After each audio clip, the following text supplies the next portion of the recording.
승리가 보장된 삶을 살자라고 하는 제목을 가지고 하나님의 말씀을 전해드리고자 합니다. 우리 옆 사람에게 인사합니다. 좋은 나무가 되어 좋은 열매를 맺읍시다. 시작. 좋은 나무가 되어 좋은 열매를 맺읍시다. 아멘. 우리 모두는 좋은 나무인 줄로 믿습니다. 하나님의 은혜 가운데 2025년 상반기 부흥성회를 잘 마쳤습니다. 무엇보다도 이번 성회를 위해서 많은 분들이 수고를 아끼지 아니하셨는데 너무나도 고맙고 감사함을 드립니다. 우리는 이런 생각을 한번 해보아야 합니다. 부흥회를 하는 이유가 대체 뭘까라고 하는 것입니다. 여러분, 부흥이라고 하는 단어적인 의미가 있습니다. 쇠퇴하였던 것이 다시 일어난다라고 하는 의미를 가지고 있습니다. 좀 더 쉽게 이야기하게 되면 부흥이라고 말을 했을 때에 그동안 나태했던 거 또는 부족한 부분이 있다고 한다면 다시 한번 일어서서 그 일을 열심히 하고자 하는 그런 모습이 있음을 이야기를 할 수가 있는 겁니다. 그런데 사실 우리 상계질교회 교인들은 참으로 열심히 있는 것은 잘 알고 있지 않습니까? 예배면 예배, 찬양이면 찬양, 전도면 전도, 참으로 열심히 있는 성도들입니다. 굳이 부흥회가 꼭 필요한가라고 의문도 가질 수 있겠습니다만은 그럼에도 불구하고 잘 달리는 말에 이 먹이를 주고 채찍질을 가하듯이 부흥회를 하는 것이 옳다라고 하는 겁니다. 제가 예전에 어렸을 때는 농부의 아들이니까 아버지가 농사를 이렇게 짓지 않습니까? 어렸을 때에 이 소가 있습니다. 저희 집은 소가 참 잘 되는데 일소라고도 아버지가 표현하시더라고요. 근데 그 일소를 일을 시킬 때에 그냥 시키는 것이 아니라 이 쇠죽이라고 하는 것을 씁니다. 그럼 불을 이렇게 떼는데 거기에다가 어느 때는 이 보리쌀을 넣는 걸 제가 어렸을 때 보았습니다. 사람이 먹어야 하는 보리쌀인데 이 소에게 주는 것을 본 바가 있거든요. 그들 푹 삶아가지고 그 소에게 갖다 줍니다. 소는요 얼마나 맛있게 먹는지 모릅니다. 막 그냥 이리 움직이고 저리 움직이고 허부적허부적 하면서 막 먹고, 그리고 일을 시킬 때에 일을 얼마나 잘하는지 어린 마음에 저도 졸졸 따라가서 이렇게 보게 되면 소가 즐겁게 밭을 갈고, 그리고 돌아올 때도 씩씩거리면서 좋은 모습으로 소가 돌아온 모습을 지금도 생각을 합니다. 바로 이것처럼 하나님을 믿는 믿음의 사람들이 좀 더 믿음의 생활을 잘하고 신앙생활을 잘하고 하나님께서 기뻐하시는 그 일들을 이루어가기를 위해서 우리는 부흥회를 한다라고 말할 수가 있는 것입니다. 사실 세상에서 우리가 살아갈 때 성도들의 삶은 넉넉하지를 않습니다. 영적 전쟁 속에 끊임없이 놓여있기 때문에 어느 순간 긴장을 늦추게 되면 나도 모르는 사이에 영적으로 좀 황폐해져 가고 있는 그런 모습들이 없지 않아 있는 경우도 있습니다. 그런 거로 부흥회를 통해 가지고 우리는 승리해야 되고, 오늘도 승리했다면 내일도 승리해야 되고, 그리고 계속해서 승리해야 된다라고 하는 것입니다. 그렇다면 어떻게 해야 계속된 승리로운 삶을 살아갈 수가 있을까라고 하는 것입니다. 오늘 우리는 여기에 대해서 거기에 대한 비밀을 본문에서 찾아보고자 하는 것입니다. 바로 예수님께서도 세상에서 삶을 사실 때에 우리를 향하여서 이런 메시지를 주신 바가 있습니다. 요한복음 16장 33절에 세상에서는 너희가 환난을 당하나 담대하라, 내가 세상을 이겼노라. 그런 거로 우리들도 예수님이 승리하셨기 때문에 승리할 수가 있는 겁니다. 예수님의 승리는 나의 승리입니다 라고 선언할 줄 알아야 합니다. 예수님의 승리는 나의 승리입니다. 시작. 예수님의 승리는 나의 승리입니다. 아멘. 그런 거로 반드시 승리해야 된다라고 하는 겁니다. 바로 오늘 본문 속에서 사도 바울도 감옥에 갇혀 있는 상황이거든요. 그런데 빌립보 교회 교인들을 향하여서 성도들이 승리할 수 있는 것에 대하여서 기록을 하는 그 모습이 바로 빌립보서라고 말할 수가 있는 겁니다. 그래서 빌립보서 4장 1절 속에서는 사도 바울이 이렇게 강조합니다. 다 같이요. 시작. 그러므로 나의 사랑하고 사모하는 형제들, 나의 기쁨이요 면류관인 사랑하는 자들아, 이와 같이 주 안에 서라. 아멘. 여기 보면 이와 같이 주 안에 서라 라고 표현했거든요. 주 안에 서라고 하는 의미는 다른 의미가 아니라 바로 신앙생활에 있어서의 경건과 정직으로 굳게 서 서 있으라라고 이렇게 표현해주고 있는 것입니다. 굳게 서 있지 아니하게 되면 넘어지거든요. 쓰러지거든요. 이 말의 의미는 승리하라라고 하는 겁니다. 심지어는 빌립보서 4장 13절도 보십시오. 내게 능력 주시는 자 안에서 내가 모든 것을 할 수 있느니라 라고 기록하고 있습니다. 비록 내 몸은 감옥에 갇혀 있지만 능력 주시는 분은 하나님, 그런 거로 내가 모든 것을 할 수 있다는 그 사실을 알려준과 동시에 빌립보 교회 교인들을 향해서도 반드시 승리해야 합니다 라고 하는 것을 강조하는 그런 모습이 일어났던 것입니다. 오늘 우리들도 똑같이요, 내가 살아가면서 어떤 상황 속에 놓여 있든지 간에 우리는 반드시 승리해야 된다라고 하는 것을 우리는 염두에 두고 사는 것이 옳습니다. 저는 이 말씀을 중심으로 해서 세 가지 질문을 통해 말씀을 전해드리고자 합니다. 첫째, 어떻게 살아야 승리할 수 있는 삶을 살아갈 수가 있을까요? 둘째, 승리했을 때 주어지는 하나님의 은혜는 무엇인가? 그리고 셋째, 우리의 남은 인생을 어떻게 살아야 계속된 승리로운 삶을 살아갈 수가 있을까에 대해서 말씀을 전해드리고자 합니다. 사실 세상에 많은 사람들도 실패하기를 원하는 사람은 아무도 없을 것입니다. 반드시 승리하기를 원하는 것이지요.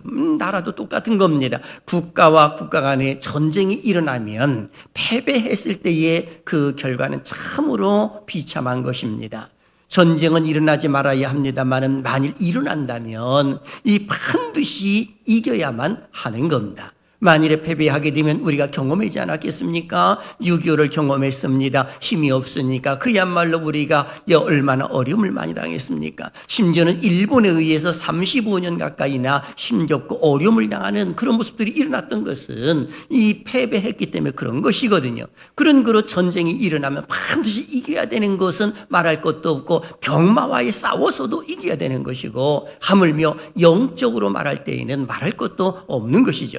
만일에 영적으로 패배하게 되면 교회를 멀리하게 되고 말씀을 가까이 하지 않게 되고 영적으로 피폐해지기 시작을 하면서 그리고 잘못된 길로 나가는 그런 모습들이 있게 됩니다. 사도 바울은 이 사실을 너무나도 잘 알고 있는 겁니다. 그래서 그가 감옥에 갇혀 있지만 이 복음은 계속해서 확산되어 간다는 그 사실을 알려주고 있는 겁니다. 그래서 AD 61에서 63년경에 사도 바울은 로마 황제 가이사의 재판을 받기 위해서 약 2년 동안 감옥에 갇히는 그런 모습들이 일어났던 것입니다.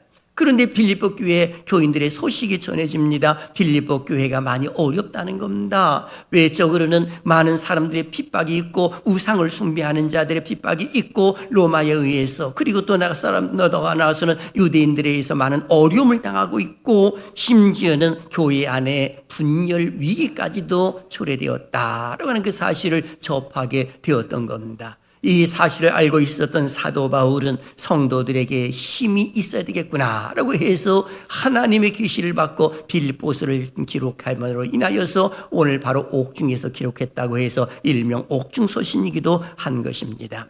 그래서 사도 바울은 이렇게 말하지요. 빌립보서 1장 12절을 보십시오. 도리어라고 표현하면서 복음 전파의 진전이 된 줄을 너희가 알기를 원하노라. 즉 지금 환난이 있고 핍박이 있고 내가 비록 감옥에 갇혀 있지만 그러나 복음 전파의 진전이 된 줄을 너희가 알기를 원하노라.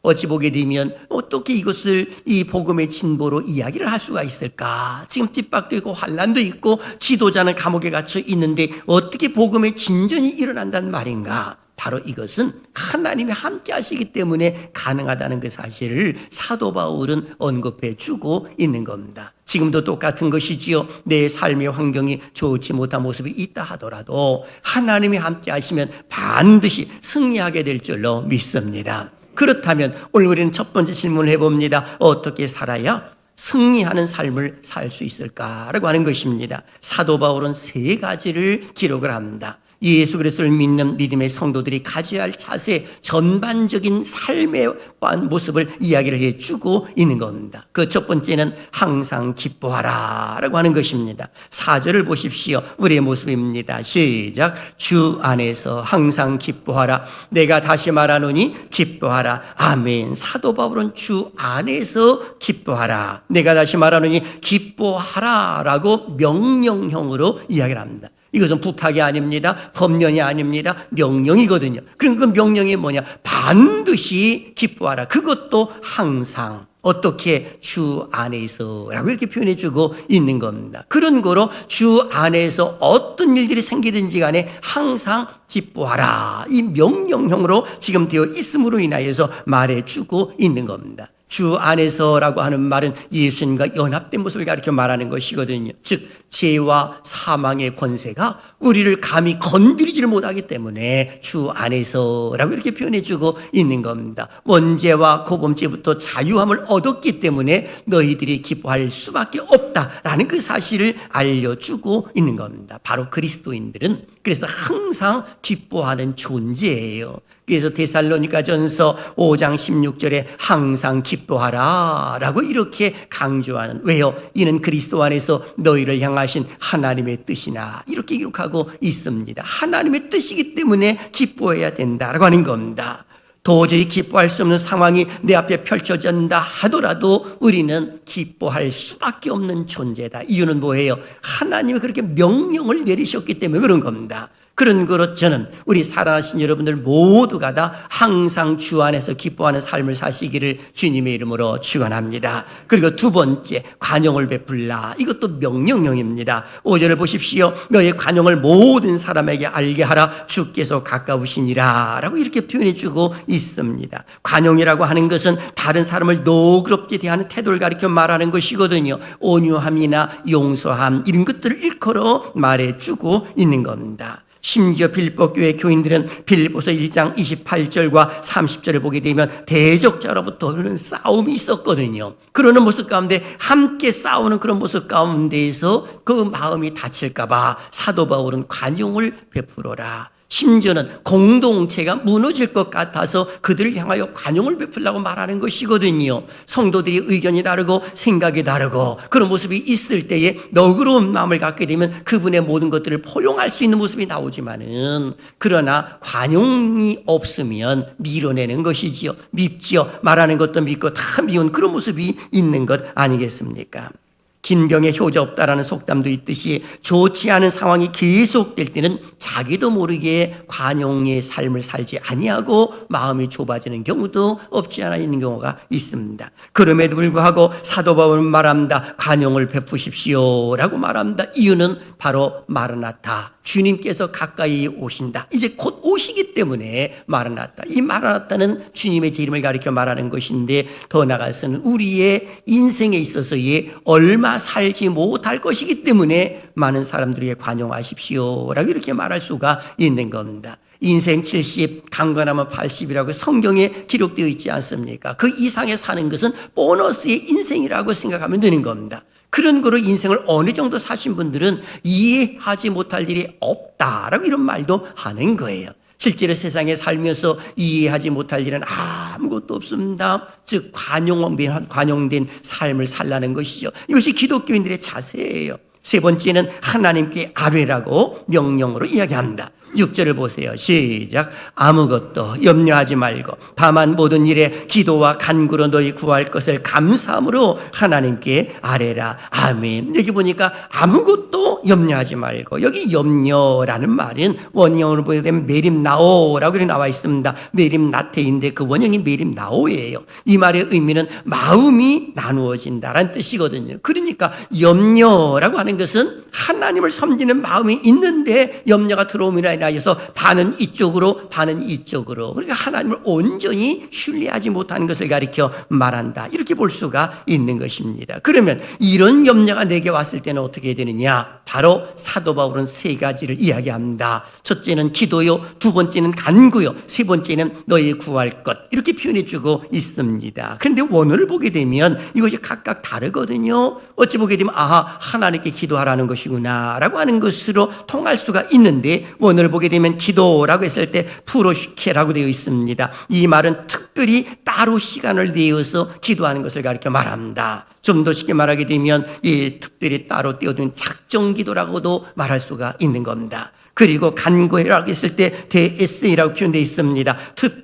이 특별한 필요에 초점을 맞추는 겁니다. 간절하고 강력한 필요가 있을 때에 바로 그때에 이 간구라고 말하는 겁니다. 내 몸이 아픈데 이 병을 고침받기를 원한다면 거기에 초점을 맞춰서 기도하는 것을 가리켜 말하는 것이죠. 그리고 너희 구할 것 이렇게 했을 때 구할 것은 아이테메타로 이렇게 되어 있습니다. 이 말은 구체적이고 분명한 요구를 가리켜 말하는 겁니다. 좀 더 쉽게 이야기하게 되면 중언부언하지 말고 그리고 필요에 의해서 정확하게 하나님 앞에 아뢰는, 그렇게 예수님이 기도하실 때에도 이런 모습으로 기도하신 것이거든요. 중언부언하지 않습니다. 십자가 앞에 탁 놓고 할 수 있거든 이 잔을 내게서 옮겨 주시옵소서. 그러나 내 뜻대로 마옵시고 아버지의 뜻대로 되기를 원하나이다. 이렇게 우리 주님께서 친히 기도하셨던, 그렇게 중언부언한 기도가 아니다라고 말할 수가 있는 겁니다. 그렇습니다. 사도 바울은 성도가 세상에서 승리할 수 있는 비밀을 기록합니다. 주 안에서 항상 기뻐하십시오. 그리고 주변에 있는 사람들에게 관용을 베푸십시오. 그리고 하나님께 염려가 있을 때는 어김없이 아뢰시길 바랍니다 라고 이렇게 강조해 주고 있습니다. 이런 모습이 있을 때 그 공동체는 바르게 세움받는 것이지요. 이런 모습이 있을 때 좋은 나무가 되는 것 아니겠습니까? 여러분, 좋은 나무가 되어 좋은 꽃을 피우고 좋은 열매를 맺는 것은 그냥 우연히 되는 것이 아닌 것입니다. 바로 하나님의 다스림 속에 우리가 머물러 있으면서 항상 기뻐하고 옆에 있는 사람들과 싸우고 다투는 것이 아니라 넓은 마음으로 관용을 하고 이해하면서 어떤 염려가 생겼을 때는 사람들에게 상담하는 것이 아닌 하나님께 온전히 구함으로 인하여서 하나님의 다스림 속에 내가 머물러 있을 때 그때의 승리, 그리고 또 승리할 수가 있더라라고 말할 수가 있습니다. 이 은혜가 함께 하시기를 주님의 이름으로 축원합니다. 그러면 승리한 자에게 주어지는 은혜는 무엇일까요? 오늘 여기 성경을 보니까 7절에 이렇게 기록합니다. 시작. 그리하면 모든 지각에 뛰어난 하나님의 평강이 그리스도 예수 안에서 너희 마음과 생각을 지키시리라. 아멘. 여기 보니까 두 가지를 하나님이 주신다는 것입니다. 하나님의 평강입니다. 평강도 그냥 평강이 아니라 모든 지각에 뛰어난, 이렇게 표현했거든요. 뛰어난 하나님의 평강. 그러니까 일반적으로 우리가 사람들과 인사할 때 유대인들의 인사법이 있잖아요. 지나가는 사람을 향해서도 샬롬 이렇게 말을 하고 좀 친하면 샬롬 해서 길게 인사한다는 말이 있습니다. 예수님께서 사랑하는 제자들에게 부활하시기 후에 제일 먼저 주신 것이 뭐냐? 바로 너희에게 평강이 있을지어다 하면서 평강을 주시지 않았겠습니까? 바로 이 평강이 뛰어난 하나님의 평강입니다. 그러니까 내 앞에 어떤 문제가 있을 때 우리는 가끔 가다가 기도원에 올라가고 또 산기도에 가잖아요. 아니면 주님전에 나와가지고 간절히 기도하잖아요. 기도하고 난 후에 참 놀랍게도 상황은 변하지 아니하였는데 내 마음속에 샬롬의 은혜가 차고 넘쳐서 모든 것이 감사의 모습으로 흘러넘치는 경우가 있습니다. 햇빛을 바라보니 감사하고 나무를 바라보니 감사하고 바람이 불어서 잎사귀가 막 부딪히는 그 모습을 보면서 찬양 소리로 들려지는 그런 모습이 있거든요. 이것이 바로 하나님의 뛰어난 평강이다 이렇게 말할 수가 있는 겁니다. 그런데 이것으로 끝나지 않습니다. 예수 안에서 너희 마음과 생각을 지키시리라. 즉 하나님의 다 다스려 주신다는 거예요. 하나님이 지켜주신다는 그 자체는 승리할 수 있도록 인도하신다는 그 사실을 알려주고 있는 거 아니겠습니까? 지키시리라는 말은 호위하다라는 뜻인 군대 용어입니다. 여러분, 하나님이 호위해 주면은요 우리는 잘못 살지 않습니다. 하나님이 지켜주시면 반드시 승리하게 될 줄로 믿습니다. 마치 어린아이가 엄마의 품속에 있을 때 그 아이가 뭐가 무섭겠습니까? 바람이 분다고 무섭겠습니까? 비가 온다고 무섭겠습니까? 아니요. 엄마 품속에 있는 그 아이는요 안전한 겁니다. 그리고 새근새근 잠을 자는 그런 모습들이 있는 것 아니겠습니까? 그런 거로 하나님이 기뻐하시는 모습 가운데 저는 이번 부흥회를 통해서도 사랑하신 여러분들의 믿음이 성장이 되었고 앞으로도 승리하고 지금도 승리하고 계속된 승리가 있기를 주님의 이름으로 축원합니다. 이것이 하나님이 기뻐하시는 일들 가운데 하나라고 말할 수가 있는 것입니다. 여러분 한번 생각해 보십시오. 가정에서도 말입니다. 저도 실제로 경험한 바가 있지 않았겠습니까? 이런 일이 있었습니다. 어떤 경우에는 제 아들이나 딸을 향해서도 이렇게 말하곤 합니다. 잘 지내니? 라고 말입니다. 이건 질문이잖아요. 잘 지내니? 그러면 네, 잘 있습니다 라고 이렇게 말을 합니다. 수시로 이제 그걸 묻거든요. 집에 없으면 얘가 어디 갔을까 하고 또 질문도 하고 하면서 질문을 합니다. 그러던 어느 날 이제는요 이 아들이 딸이 저한테 이런 말을 하는 거예요. 아빠는 잘 지내세요? 이렇게 질문을 하는 거예요. 그 순간에 이제 컸구나. 이제는 컸구나. 마음속에 이 감동이 오는 거예요. 왜 감동이 옵니까? 어느 정도 커서 이제는 잘 지내니? 잘 있었니? 라고 이렇게 인사도 하고 또 이야기를 할 때에 잘 있습니다 라고 하는 모습이었는데 이제는 그것이 돌아오는 거예요. 그럼요. 잘 있어요. 아빠는 좀 어떠세요? 이렇게 이제 질문을 하는 거.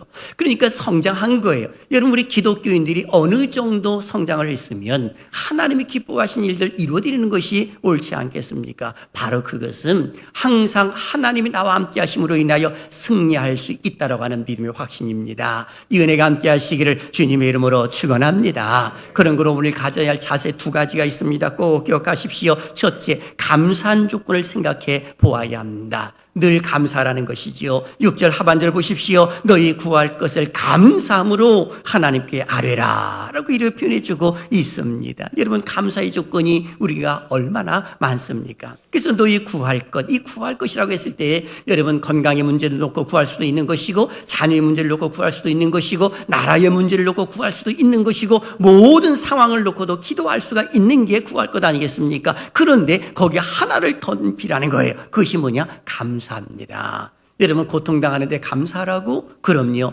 감사함으로 이것을 내가 알므로 인하여서 하나님께 다가갈 수 있으니, 내가 몸이 아파서 병이 들었으니 건강의 소중함을 알게 하시니 감사합니다. 하나님, 건강 주시면 이후로부터는 이제 건강관리도 잘할게요 라고 하는 감사.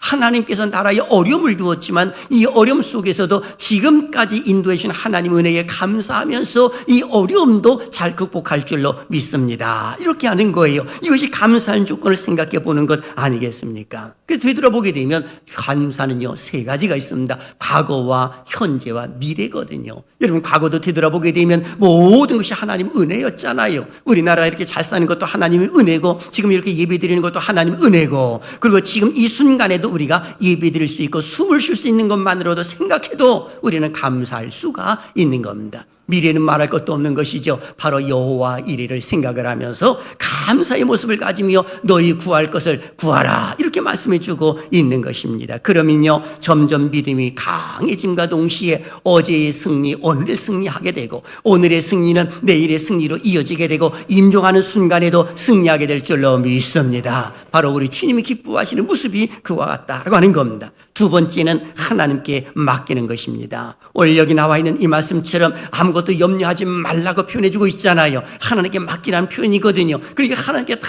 내어 맡길 줄 아는 그런 모습을 갖는 거죠. 그래서 베드로전서 5장 7절 속에서도 이렇게 기록합니다. 시작. 너희 염려를 다 주께 맡기라. 이는 그가 너희를 돌보심이라. 아멘. 여기 보니까 문제만 맡기는 것이 아니라 우리 인생 전체를 맡기는 겁니다. 그래서 하나님께 다 내어 맡긴다고 하는 것은 굴려버린다는 의미가 있거든요. 이 말의 의미는 무엇을 이야기하느냐? 염려를 내가 하고 있다고 하는 것은 아직도 하나님께 온전히 내어 맡기지를 못한 거예요. 오늘 예배를 이렇게 딱 드리는 순간 속에 사랑하시는 여러분들의 문제를 놓고 하나님 앞에 기도하고 내려놓았을 때, 그리고 돌아갈 때는 다 빈손으로 자유함을 누리면서 나갈 수 있는 은혜가 있기를 주님의 이름으로 축원합니다. 다시금 내 보따리 내가 가져가야지, 이것은 어리석은 행동이에요. 왜요? 내 짐을 여호와께 맡겼는데 왜 그것을 찾아갑니까? 그래서 시편 55편 22절 말씀하잖아요. 내 짐을 여호와께 맡기라. 그가 너를 붙드시고 의인의 요동함을 영원히 허락하지 아니하시리로다 라고 기록하고 있습니다. 그런데 어떤 분들은 예배를 잘 드리고 나서 이제 이 하나님, 나 이제 집에 돌아갑니다, 내 집 내주세요 해서 가져가는 사람도 있는데 옳은 모습이 아니다라고 말할 수가 있는 것입니다. 그러니 하나님께 내어 맡겼을 때 우리 하나님, 우리가 흔들리지 아니하도록 붙드신다라고 하는 겁니다. 보십시오. 다윗도 자신의 문제를 하나님께 온전히 맡겼을 때 우리 하나님께서는 때가 되면 다윗의 성전을 다 만들어주잖아요. 심지어는 그가 왕이 되어 있는 상황 속에서 이 그의 아들 압살롬이 반란을 일으킵니다. 반란을 일으켰을 때에도 그는 불안했습니다. 두려워 떨었습니다. 이유가 뭐냐? 자기 옆에 모략군이 있었는데 아이도벨입니다. 그 아이도벨이 작전을 세우면 거의 100% 잘 됩니다. 그런데 그가 압살롬 편에 딱 쓴 겁니다. 그때 다윗은 불안합니다. 이제 큰일 났구나. 이 아이도벨이 압살롬 편에 썼으니 이제 내가 죽을 위기에 처했구나 라고 하는 것을 스스로 생각을 합니다. 그때 다윗은 하나님을 온전히 신뢰하지요. 그리고 하나님 앞에 간절히 기도합니다. 아이도벨의 모략을 어둡게 해달라고 말입니다. 아니나 다를까 하나님 딱 개입해 주셨지요. 아히도벨이 말합니다. 압살롬에게 지금 추격하지 않으면 늦습니다 라고 했는데 하나님 딱 막으시니까 압살롬이 그것을 거부하잖아요. 이도벨이 생각을 합니다. 이제 내 작전이 틀렸구나 해서 집에 돌아가가지고 자살해버리는 그런 모습이 나온단 말이죠. 하나님이 막으셨다는 겁니다. 어디 그것뿐입니까? 요셉도 온전히 하나님께 맡겼습니다. 노예 생활할 때도 맡겼고 감옥 생활할 때도 맡겼고 누명을 쓰는 그 순간 속에서도 하나님을 온전히 믿으면서 맡겼을 때에 때가 되매 그의 나이 30이 되어서 애굽 총리 자리에 앉히시는 그런 모습이 일어난 것 아니겠습니까? 오늘 우리들도 똑같은 것입니다. 하나님께 맡기면 하나님이 책임져 주실 줄로 믿습니다. 그렇습니다. 우리의 남은 인생은 잘 살아야 합니다. 이를 위해서 감수할 조건을 수시로 찾아서 감수하는 삶을 사는 것은 말할 것도 없거니와 나의 모든 문제 하나님께 온전히 맡기는 겁니다. 문제가 있다고 해서 너무 낙심할 거 없습니다. 하나님께서 우리를 바로 이 고통이 있는 모습 가운데 있지만 바로 학교에 고통의 학교에 집어넣구나 이렇게 생각하는 것입니다. 고통의 학교에 집어넣으면 그곳에서 훈련을 받습니다. 공부합니다. 학생들이 거기서 공부를 하고 때가 되면 반드시 졸업을 하든지 나가거든요.